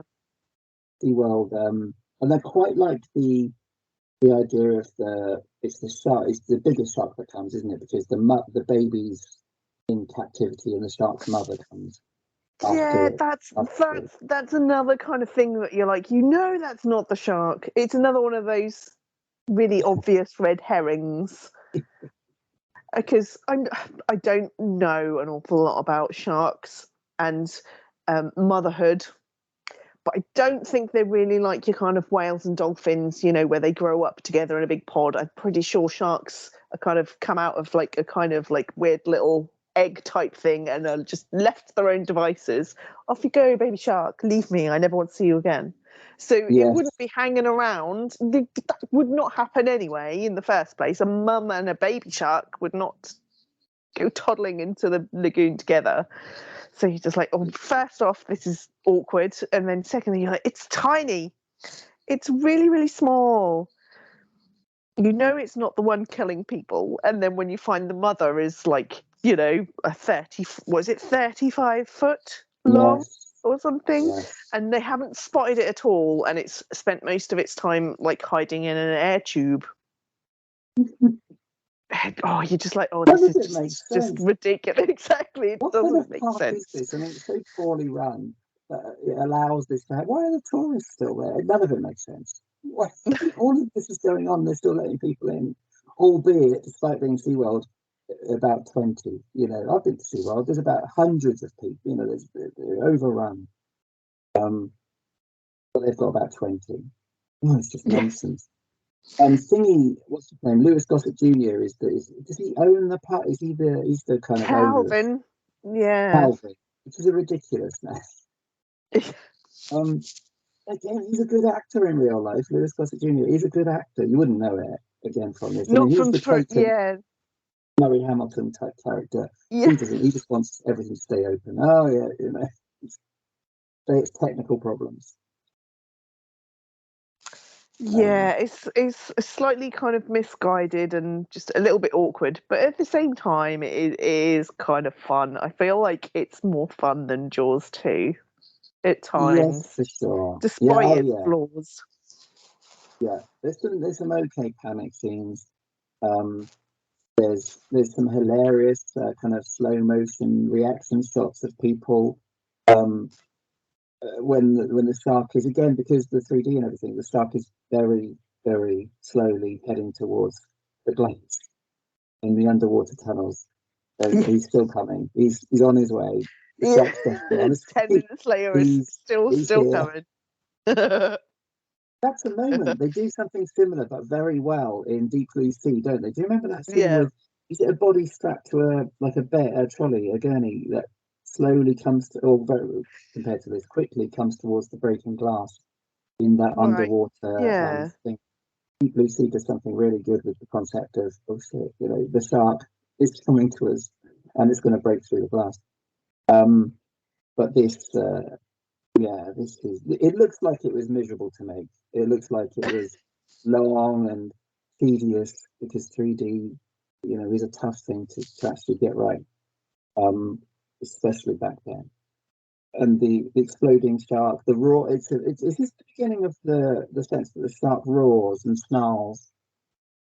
yes, It it definitely does. heard Yeah, roaring, yeah. just in It's like, case it's not monstrous. no, There is a exactly. It's not hilarious bit scary as enough. They well. start roaring. The guy that's sort of half swallowed helps out to, while he's inside the shark's mouth to blow it up, and the actual jaws of the shark look like they've been stuck on the camera at one point, which again is the 3D effect, but it looks like a cartoon. But yeah, that's another thing that makes you go, what? Who thought this was a thing? The English guy gets swallowed and he has his grenade in his hand. But yes, considering, it's a ginormous shark that's been eating everybody, whole perfectly well, he gets kind of stuck in its mouth, and it's just kind of arm is just kind of hanging there. We will get to more ridiculous survival things when we come to Jaws 3. But yeah. Ludicrous. Yeah, it's crazy stupid. Yeah, and its biggest problem, I think, is just such a low body count. Man, could they not even? The lack of tourists being eaten is the biggest failure of Jaws 3. It's a shame, really. It's interesting, isn't it? Because no one really wants a remake of Jaws because that would be pointless. But I would love a good remake of Jaws 3. Because it could have been really good. It could have been off the chain. It could have been, but at least it was kind of like your kind of normal film length at the time, being about an hour and a half. Oh yes, done with, sure. And put it to bed. So that's over and done with. Maybe that'll be the last one. Yes, yeah. And no one really wants it. I mean, it did. I guess it did well enough to obviously inspire Jaws: The Revenge, which genuinely, because I was worried this was something I'd remembered wrong, so I watched the original trailer, and yes, the tagline of the trailer is "This time it's personal." So I did check on that. This is indeed the one where Lorraine Gary, yes, Mrs. Brody, she's back. No one wanted her back. She's back. No. She's the best we've got. We couldn't get Roy Scheider. Roy Scheider said, "Fuck off." Yeah. So Mrs. Brody's back, who can't act, but she was married to the head of Universal, so it doesn't matter. And this is the one where not only has the shark or the general shark population of the world got a grudge against the Brody family, but she seems to have a psychic connection to the shark. She's like Lassie or something. Oh, yep. Timmy's stuck up in the well, is he? Oh, there's a shark coming to the Bahamas, which is where I've randomly gone for Christmas. It must be a random kind of great-grandchild of the two sharks that we killed in the first two movies. I don't recognise that. Out for revenge. Yeah. Yes. I mean, this is as low as a series that began so well could ever get, really. I mean, even the lower down Amityville films are kind of fun, like Amityville Dollhouse is actually okay, and that's called Amityville Dollhouse. That's how low they dropped it out. It's Amityville, but it's in a dollhouse because it's cheaper and smaller. Cheaper and smaller. And they had a much lower budget than Jaws: The Revenge. Yeah, Sarah. So this is interesting because what gets forgotten, I think, and I've forgotten it too until I rewatched it. It's a Christmas film. True. Yes. It's you are absolutely right. You don't really pay that much attention to the fact that it is kind of at Christmas. Yeah, and actually, the most Christmassy bit, which is the opening stretch,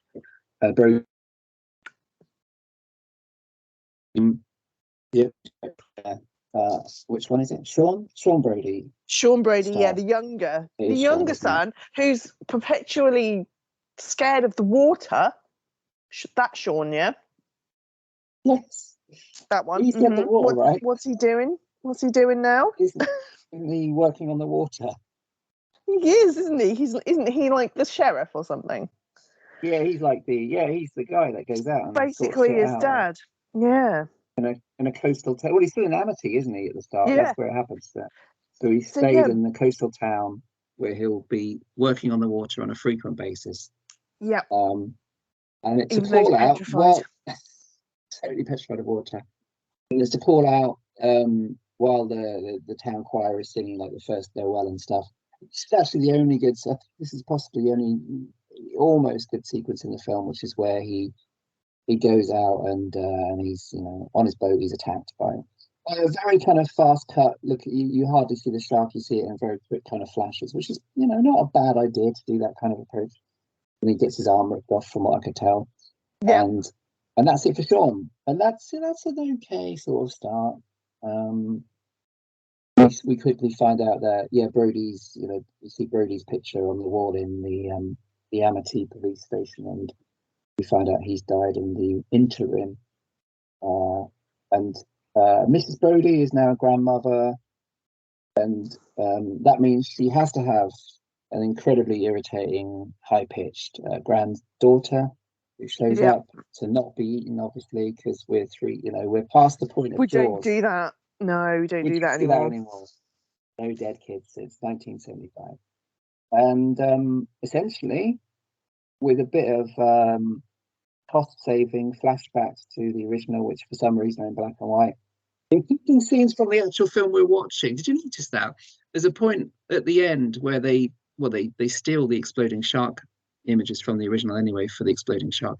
But there's a point at the end where, having shown Roy Scheider in black and white flashbacks, they also show scenes from the film we're actually watching, also in black and white. What the fuck? I mean, we just watched those. Why are they black and white? Why do we need to see them again? Are you that sort of padding, Stephen? I think it's padding. I get to an hour and a half somehow. Yeah, let's make this a bit more emotional. We'll wash it all out, make it black and white. Even though we've already seen this, it will hit harder. I'm bereft. I mean, I don't know what to say. I mean, basically, what got me this time. This is the one where Mrs. Brody has turned into Dr. Loomis from the Halloween series. Yeah. She spends the film saying things like, "I knew it was coming." I even wrote down something. It waited all this time and it came for him. She's 2 scenes away from saying it had the devil's eyes. Yes. Yeah, sorry, yes. Jaws are in Yeah, the thing that like just kind of clinches it for me is the fact that it just basically does not acknowledge 3 ever happened. No. So you can literally just forget about 3 completely. Like you say, the Brody kids are back again, played by different people. They still haven't listened to a thing, their parents have said to them. They're both working as on the sea. I think Michael's like a marine biologist or something, working in the Bahamas, and then obviously Brody's or Sean Brody's doing what his dad was doing, but he's still petrified of the sea. Yep, he gets eaten by the shark, as you say. So Michael comes over from the Bahamas, convinces his mum, Mrs. Brody, to go back with him to the Bahamas, where there hasn't been a great white shark sighting ever. And then, it's literally just kind of how it starts off. You're just like, one of them's gonna turn up and she's gonna be like, "It followed us. See, I told you." And yes, a great white shark does then turn up in the Bahamas and starts attacking Michael and all the people on his team. But once again, it's another thing like SeaWorld, where they're like, "Oh, we need to kind of like tag it and watch it and conserve it, encourage them into the area." But then Michael starts kind of getting really paranoid as well, doesn't he? He starts thinking that his mother might be right and this shark is actually targeting him. Yeah. And his mother. Oh yeah, it's just like you say, it's so awkward and so just cringy to watch. And why they decided to bring Michael Caine in, who knows? Obviously they were like, "Oh, we've got this giant budget, we're like, we're the Jaws films, god damn it, let's get Michael Caine in." And he famously, I don't know, I think it's a story he used to tell on like Parkinson or something, but he famously missed, because he was filming this, he missed picking up his Oscar for the Woody Allen film, Hannah and Her Sisters, I think. And but he was quite happy about it because obviously, this is He was in the what he Bahamas. said. But he said his fee paid for his house, and he had a free holiday. um, and he plays this ridiculous character, this irresponsible pilot that, for a joke and a gag, he hands over the controls of the helicopter to a little girl, and then to whoever, doesn't he? Just to, oh, you can take the reins. Yeah. Bizarre. I mean, you've got the world's worst. I mean, and apparently, we'll come to the ending in a second. There's two different endings to this film, but we have the world's worst Jamaican accent from Mario Van Peebles, who is what is his character? He's working with Michael on the boat, isn't he? Is he another marine biologist? Yes, pretty much, yeah. And now I've seen Mario Van Peebles is quite fun in a bunch of 90s films, but he is far from a Jamaican. And absolutely, the accent is this ludicrous, almost British sitcom of the 70s style Jamaican accent. He's cute though. He's lovely, and and I was reading, because there's on the DVD there's an alternative ending which is even, well, they're both ridiculous, but in the alternative ending he doesn't miraculously survive being brutally chomped on like he does in I think the version that we got, but apparently they swiftly reshot the version that was released in Europe after the film had come out in America because the only thing anybody liked was him. They were like, well, but you can't kill him off. It's shite. But we do like Mario Van Peebles with his comedy Jamaican accent. So they made him live in at least one version that came out in this case for us. Why did they give this? Because they kind of mock killing off Michael Caine as well. You're like, oh, thank God. Well, at least they've done that. And then you're like, oh, no, he's still alive. Oh, yeah, because he's helicopter. Yeah, that's right. Yeah, you think he's gone, but he's Michael Caine. So and his character's ridiculous. I mean, he's obviously there as a love interest for Mrs. Brody, really, isn't he? Yeah, and just kind of which never really happens. No, luckily, because that would have just been weird and awkward and ew. Not sexy. Yeah, not sexy at all. No, it would have been uncomfortable. But yeah, he is kind of used as that and to get her away from Michael, really, just as a distraction, really. It's just, it's kind of painful. I think the use it's scraping the bottom of the barrel, isn't it? They've run out of ideas. Yeah, it's miserable. It's painful, actually. You do kind of see the shark a lot, I suppose, but there's long periods without nothing happening. There's a lot of stuff with the grandkids and Lorraine Gary being unconvincingly spooked.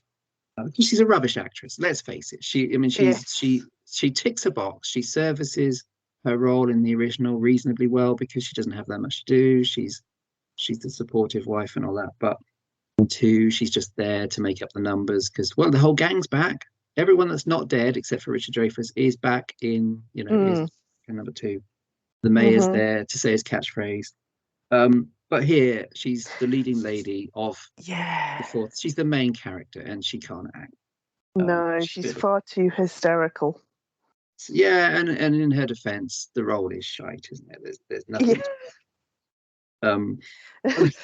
How am I supposed to make it believable that a shark is following my family to kill them out of revenge? Well, that's it. Who actually signed off on that idea?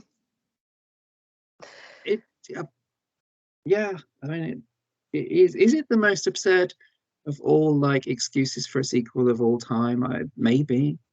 It's Bobby in the shower in Dallas, isn't it? It's the last season it was all a dream. Look, Bobby's in the shower. He's actually not dead. Yeah. It's like that, but with a shark. It pulls its punches as well. Because there's nothing else happening. It has one or two stupid. Oh, it was only a dream. Shark scares, fake scares. Yeah. It's got a big build up to something that I thought was going to be exciting, which is the kids on the banana boat being attacked. Where nothing again. I think one person gets eaten, but it's not a kid again. No, they're safe. That's the problem. Her granddaughter, is immune to whatever goes down. More slow motion, laughable slow motion of dramatic moments. It's just an awful film. It's why does a shark blow up at the end? It makes no sense. Oh God, I can't even remember how that happens. It gets impaled, and I think because there's two. If there's the alternate version, Oh it yeah, doesn't explode.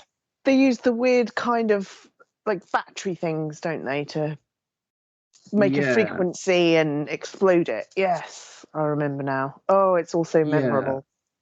and I think yeah, and I think the if I've got it around the right way, it only gets impaled in one version of film, so it doesn't explode in one version, which is the one where Mario Van Peebles is definitely dead. But the one where it gets impaled and then miraculously it gets impaled in the part where the battery is and it explodes is the one Is where the one where Mario he lives. survives. Yeah. And Yes. the exploding shark bits are entirely stolen from the exploding shark from the original. Yes. So they didn't restage it. Mm-mm. They impaled it. Um, and it's roaring. It's a roaring shark again. Again, yeah. And they show the flashbacks to Roy Scheider, which just feels like an insult, really. I mean, yeah. He was still alive I at that think, point as well.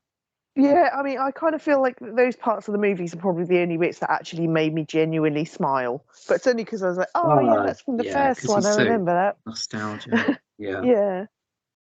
yeah, entirely. So, yeah, they should have stopped at two, really, shouldn't they? Yeah, I wish they had. Yeah. But like, I've Yeah. rewatched But them a never few mind. times, and I always hope they'll be better when I rewatch those, the last two. Almost looking forward to them because I'm looking forward to seeing the SeaWorld bit again, and I just remembered the banana boat maybe better than it was. And, And then after you've watched them, they're like, oh, yeah, still disappointing as ever. I think so. Yeah, Shame. But I suppose it is good to know, like, as we said at the beginning, Jaws led on to so many other great shark movies out there. You don't just have them to fall back on, because yes. that would be quite depressing, really, wouldn't it? Well, the great thing is, yeah, because obviously every shark movie that came out afterwards owed its debt to Jaws. But all of some of the really good films we mentioned at the start are better than any of the sequels to Jaws. 47 Meters Down is way Oh, better by than any of the far. Jaws sequels. I It's would so also good. argue Open Water as well. Bait's really Mhm. good. The Reef is quite good, the Australian film. Yes, that's Um, tragic. yeah, that's quite I clever because it remember uses kind of trick feeling quite, photography and stuff. yeah, proper, like, Um, kind of, yeah, the storyline to that is, it's like, gets you. yeah, That's a good, exactly. And Deep Blue Sea is huge fun. It's yeah. got that great sequence. Which was the recent one? Oh, that was a good one. I haven't seen it since it came out in the cinema, but I went to see it with Blake Oh, Lively. The Shallows. That's really good. That's it. Yeah, and Yes, The Steven Seagal. Shallows. That's the seagull. Yeah, that's really suspenseful. I mean Yeah, that goes to and that's wild moments just at the end, but one it's still person fun. and one shark. Yeah, One woman on a rock kind of thing, yeah, isn't it? It's yeah, yeah, exactly. that's a better film than any of the Jaws sequels. Yeah, Um, even things like even the Italian ripoff, The Last Shark, is still more fun than Jaws 3 and Jaws 4. There's a whole bunch of them. Um, the that is the thing. I don't this think I've seen that yeah, one. I think it's that's still really loads fun. out there I haven't seen. Yeah. I think that's the one that got sued by Universal because I think it directly lifted some of the special effects moments from Jaws. Um, Oops. there's the classic sequence in Zombie Flesh Eaters with the shark, which is better than Yeah. anything in Oh my the god, Jaws one of the best sequels scenes ever. of all time. So there were loads. Orca was kind of poo-pooed at the time, but Orca's actually quite a good movie. It's not got a lot in the way of kind of horror, but it actually goes, unlike the Jaws films, it goes to great lengths to kind of portray the majesty of Yes. Wales. It's got a beautiful score by Ennio Morricone actually, and although it is kind of a post Jaws kind of when whales attack kind of thing, it's not quite as well. It does have you rooting for the whale, and it's got Richard Harris in it as well, so that's good. But yeah, I think all those films, The Shallows, Deep Blue Sea, Bait, 47 Meters Down, there's a whole bunch that are excellent, and Open Water as well. I quite like that. I've forgotten who's in it. Shark Night. Do you remember that? Which is Oh what's the name? god. That's quite fun. Yes. Yep. I I think think I've he's in got it. that somewhere. thingy. It was a 3D one as well, but it was a cinema thing.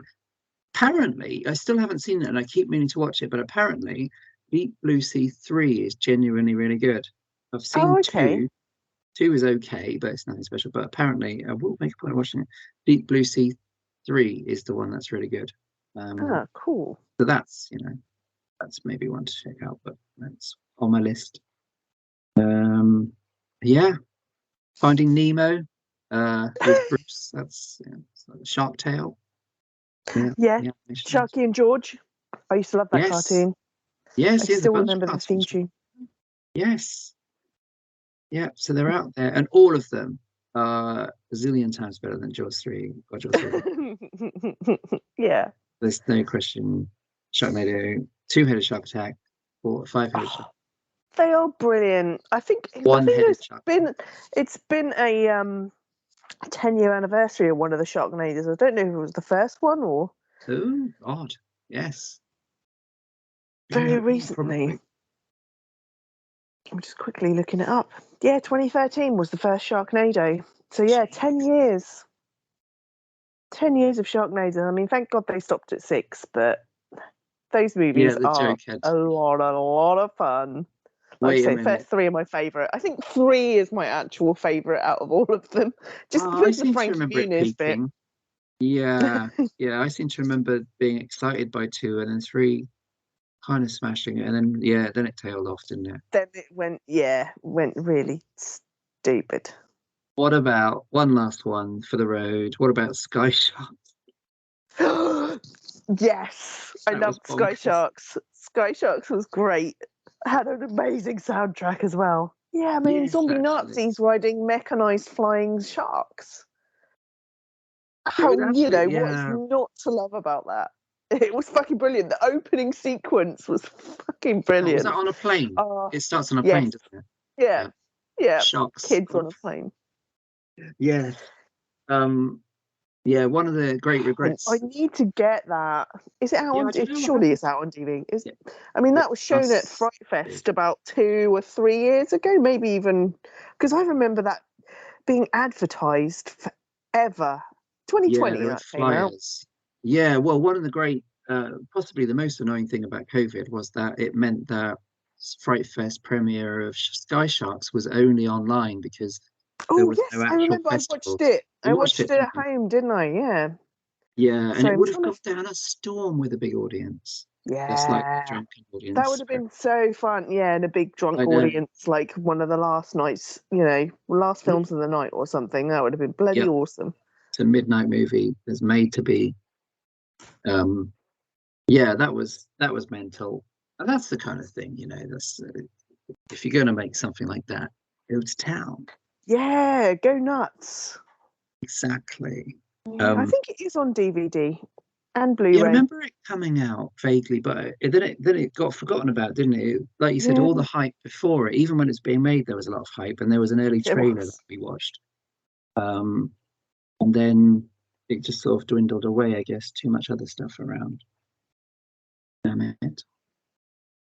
Oh, yeah, I'm gonna have to order myself that because I haven't seen it since it came out, and that was awesome.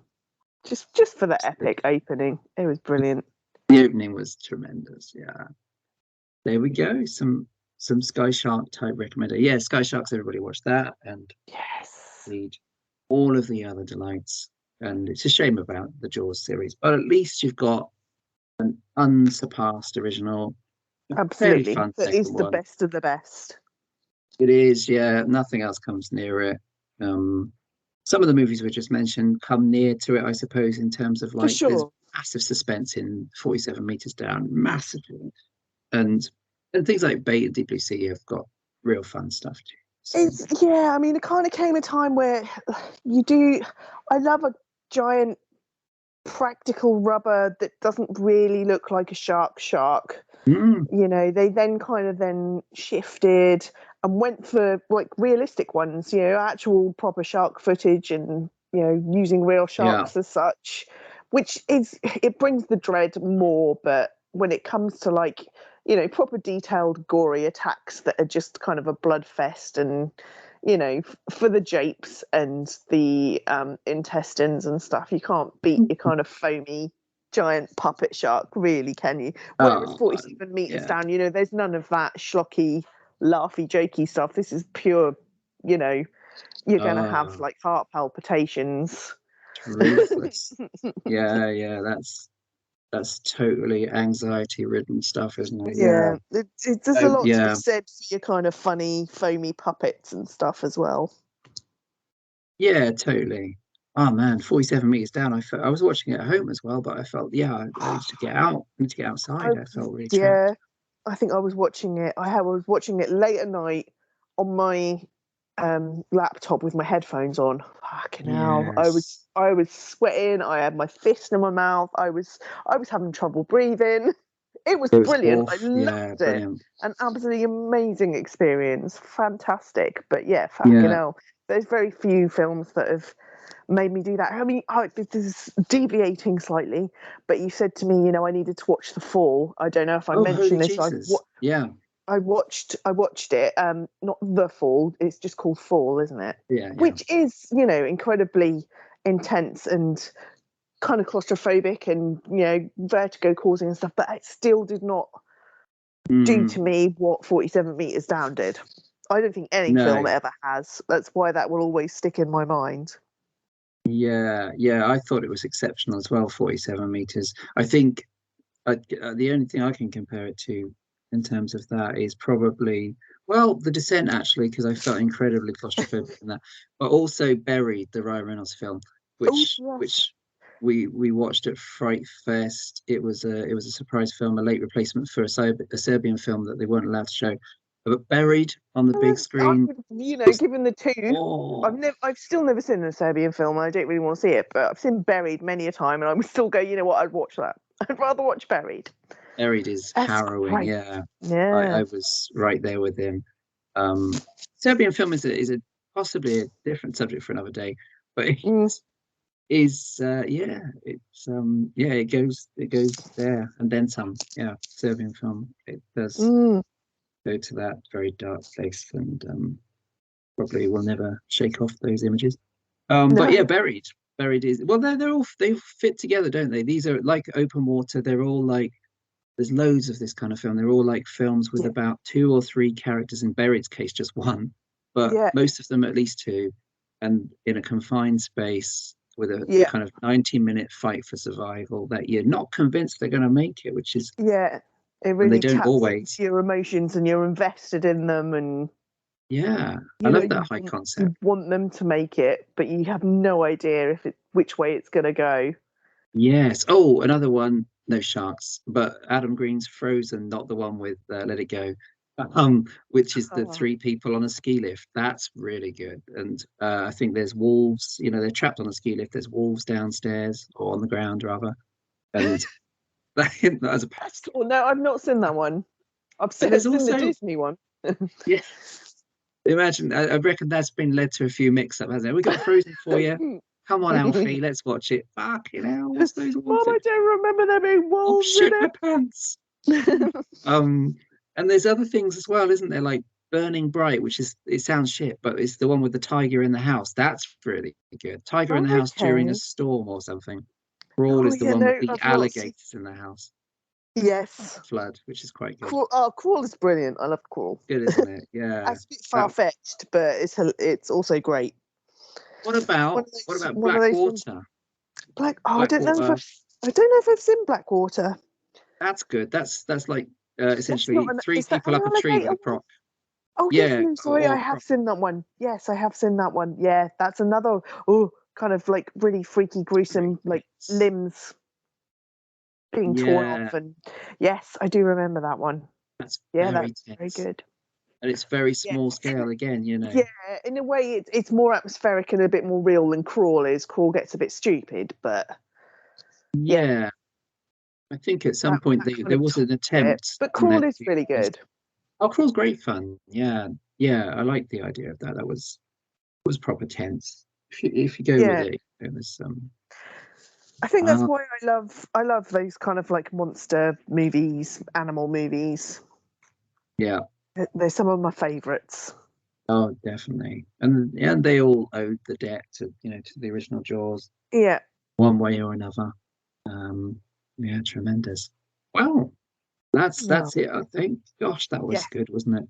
That was good. Um, we shall be back you'll be hearing this in August, I think, and we'll be back in September for Well, something completely different, Sarah, something far from the ocean and far from sharks and Mrs. Brody moaning about something. What are we doing next time? hallelujah. Yes, next time we do. Well, this kind of came about with the kind of discussion we were having about Black Mirror. And we were Hmm. going on about how much we love Charlie Brooker and how great he was. And even Yeah. though Black Mirror, the recent season of Black Mirror, I really enjoyed, it's been really good. It's a bit more back on form to how it kind of lost its way the Mm. last few seasons, if you ask me. I feel like this Yeah. recent season, there's been some really good ones. There's been some proper like atmospheric ones. There's been some schlocky, weird horror ones. But we kind of said to ourselves, you know what? The best thing Charlie Brooker ever did was Dead Set, Mm. which is a zombie mini series he did based on the UK version of Big Brother with actual characters, or I say characters, actual people from Big Brother, like Davina McCall. You know, people of a certain age will remember Big Brother back in the day when it first started. Charlie Brooke has taken this idea and gone, what the fuck would happen if there was a zombie apocalypse? And it was so good. It came out just before Walking Dead kind of came out, about the kind of time like True Blood and stuff were around. Yes. Zack Snyder's Dawn of the Dead, that kind of a thing. Charlie Brooke has taken it, given it it's a very like British thing, if you ask me, but Yeah. really awesome. One of the best zombie mini series that's ever been around. So yeah, we decided we were gonna have a good old chat about that, which I'm very much looking forward to. Yes, that's a great one. I've not seen that for a long time, and it seems to have been slightly forgotten about. I think with the he's had a lot of praise, quite rightly, for Black Mirror, which, as you say, has gone through some kind of great and less great episodes. But yeah, Dead Set's a cool one. Yeah, this was Marvelous. before Black Mirror. I think, well, I don't Hmm, know, potentially think so. around the kind of same kind of time as maybe the first series. This could have potentially been like a spin-off from Black Mirror or something, or he kind of originally had it as a Black Mirror episode and went, you know what, I could go a little bit further with this. Because even though it's a Yeah. mini series, it was still like 6 episodes. You know, it's got a long story, it's got a really good plot. Hmm, It's proper good, proper good. So yeah, we're it's gonna really have a good. good old chat about that. Yes, yes. I remember a very haunting kind of ending as well. Yeah, that's Really, cool. some actual genuine scary bits. I've watched it so many times, and I still jump at certain Yeah. bits. And it's got the great Andy Nyman in it. So many awesome characters, people that we associate with weird um, 90s kind of TV series and stuff. Kevin Alden, who I absolutely love, is Oh, like a really yes. great character. But yeah, I'll stop talking about it because I could talk about it a lot. So we'll wait until the next episode. But yeah, I'm really looking forward to it. It's going to be so good. Nice. Andy Nyman shitting in a bin, right? Yes. I do remember that. I love Andy Nyman. Excellent. That's coming next time. Andy Nyman Yes. shitting in a bin, or as it's known, Yay. Dead Set. Yay. He was great because he was in oh god, it's gone. No, it's back. He was in Severance at about the same time, and he's very funny Another in Severance. I fucking love brilliant film. Severance. Yes. I would love That's to. great, We'll that cover is. that at some point. Yeah, yeah. Yeah, so do an Andy Nyman. I was in the cinema. I watched Severance in the cinema, and I think Yes. we were the only two people that were laughing at the bit where the obnoxious American accidentally shoots the passenger plane out of the sky. Oh, it's great. There's It's a so bit with a foot brilliant. on the bus. Danny Dyer is really fun. Everyone's great in Danny Severance. Dyer is yeah, he does What's that other guy? one of his good ones. Hit that in Yeah, yeah, Doghouse. yeah. Doghouse. Yeah, Doghouse is great fun with the zombie hairdressers and things. Hmm. Oh, Yes. Maybe we'll do a double of. Yeah, Severance is underrated and hilarious. Just tremendous British horror at its best. yay. Yeah. So that's Oh, something cool next time. Um, yes. well, that's it though. Thanks Yeah. everyone for listening to our tragic demolition of the Jaws sequels, but at least celebration of the great original. And Yay. Thank you to Sarah. We see you next time, Sarah, for a bit of the You're old welcome. thing. And yeah, absolutely. Looking forward to it. Marvelous. Thanks, everybody, and we shall see you in September. Bye for Bye now. now.